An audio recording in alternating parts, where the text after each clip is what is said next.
Sebelumnya, Assalamualaikum warahmatullahi wabarakatuh. Kami dari kelompok 10 akan mempresentasikan tentang eksternalitas. Next.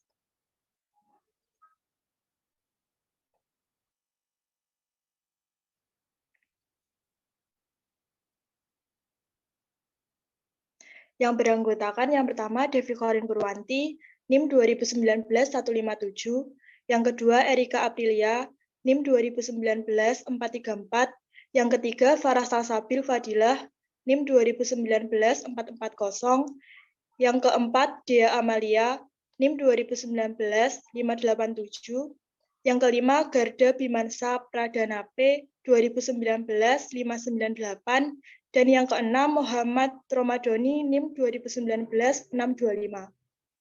Next.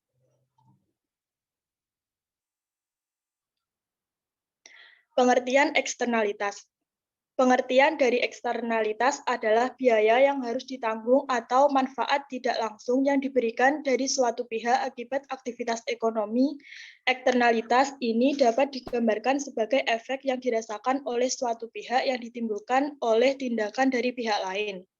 Eksternalitas sendiri muncul ketika seseorang atau perusahaan mengambil suatu tindakan yang berefek bagi seseorang ataupun perusahaan. Efek tersebut tidak dibayar oleh individu atau perusahaan yang bertindak. Next. Jenis-jenis eksternalitas. Jenis-jenis eksternalitas ditinjau dari segi dampaknya dibagi menjadi dua. Yang pertama, ada eksternalitas positif.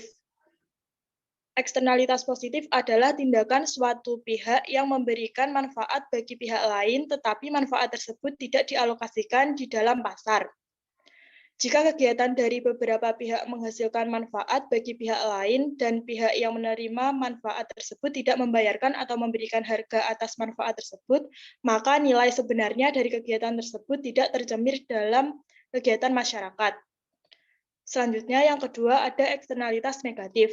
Eksternalitas negatif adalah biaya yang dikenakan pada orang lain di luar sistem dari pasar sebagai produk dari kegiatan produktif. Next, akan dijelaskan oleh teman saya.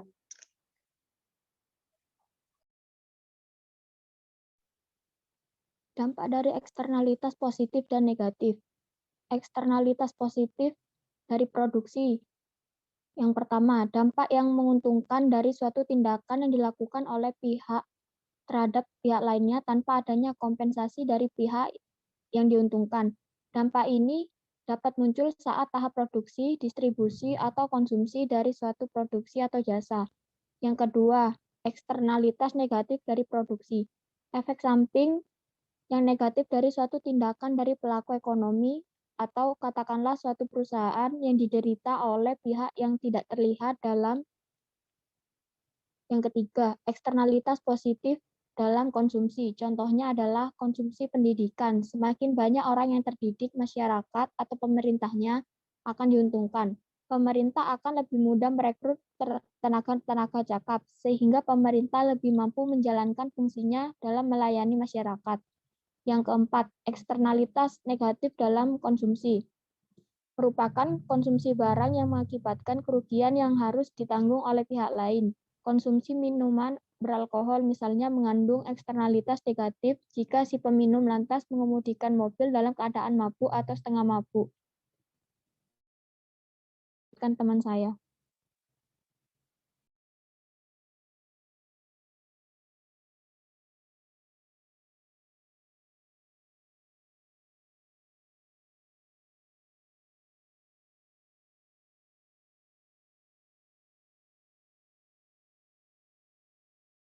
Selanjutnya di sini ada interaksi eksternalitas produsen dan konsumen. Yang pertama yaitu efek atau dampak satu produsen terhadap produsen lain. Eksternalitas produsen terhadap produsen terjadi ketika output dan input yang digunakan oleh suatu perusahaan mempengaruhi output dan input yang digunakan oleh perusahaan lain. Next. Yang kedua yaitu ada efek atau dampak samping kegiatan produsen terhadap konsumen. Eksternalitas produsen terhadap konsumen ini, eksternalitas ini terjadi ketika fungsi utilitas konsumen tergantung pada output dari produsen.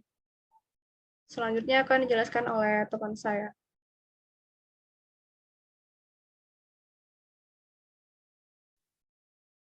Efek atau dampak dari suatu konsumen terhadap konsumen lain.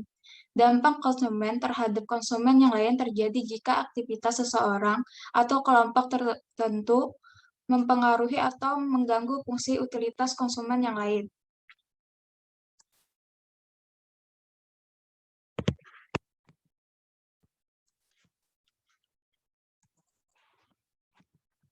Efek akan dampak dari suatu konsumen terhadap produsen. Eksternalitas konsumen terhadap produsen jarang terjadi di dalam praktek. Eksternalitas konsumen terjadi terhadap produsen meliputi efek dari kegiatan konsumen terhadap output perusahaan. Selanjutnya akan dilanjutkan. Baik, saya akan melanjutkan presentasinya. Faktor-faktor penyebab eksternalitas. Yang pertama adalah keberadaan barang publik. Barang publik yang berkaitan dengan lingkungan meliputi udara segar, pemandangan yang indah, rekreasi, air bersih, hidup yang nyaman, dan sejenisnya. Yang kedua ada sumber daya bersama. Sumber-sumber daya ini terbuka bagi siapa saja yang ingin memanfaatkannya. Yang ketiga, ketidaksempurnaan pasar. Masalah lingkungan bisa juga terjadi ketika salah satu partisipan di dalam suatu tukar-menukar hak kepemilikan atau property rights mampu mempengaruhi hasil yang terjadi atau outcome. Dan yang terakhir, kegagalan pemerintah. Kegagalan pemerintah banyak diakibatkan tarikan kepentingan pemerintah sendiri atau kelompok tertentu, interest groups, yang tidak mendorong efisiensi.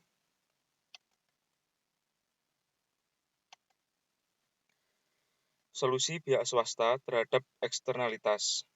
Solusi pihak swasta untuk mendorong alokasi sumber daya agar mendekati kondisi yang optimum secara sosial, upaya-upaya yang dilakukan oleh pihak swasta atau private solution dalam mengatasi persoalan eksternalitas antara lain, salah satunya melalui konsep CSR atau Corporate Social Responsibility, yang dimaksudkan sebagai upaya perusahaan untuk meningkatkan kepedulian terhadap masalah sosial dan lingkungan.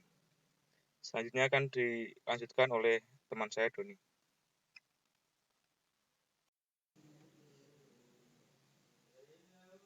Baik, saya akan menjelaskan tentang solusi pihak swasta terhadap eksternalitas.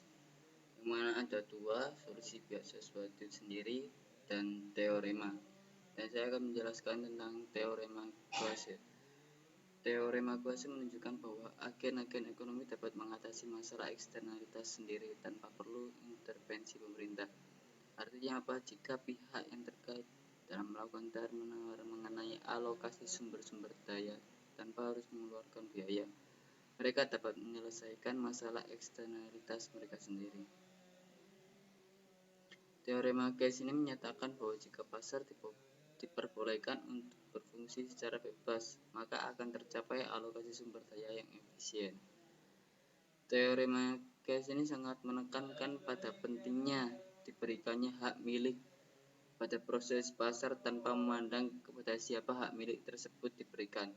Agar solusi yang ditawarkan Quase ini efisien, maka perlu dipenuhi dua asumsi, yaitu asumsi pertama adalah biaya transaksi rendah, dan asumsi yang kedua adalah kerusakan yang terjadi dapat diukur.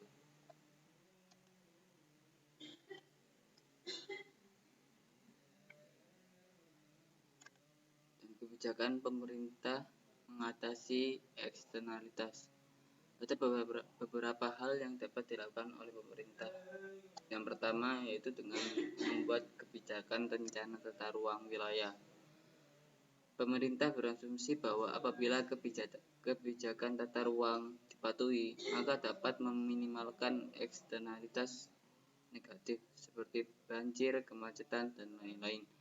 Dengan demikian, rencana tata ruang seharusnya dianggap sebagai public goods yang dibutuhkan oleh semua warga dalam rangka meminimalisir eksternalitas negatif akibat transaksi pemanfaatan ruang wilayah perkotaan oleh beberapa pihak. Contoh yang kedua adalah regulasi pemerintah.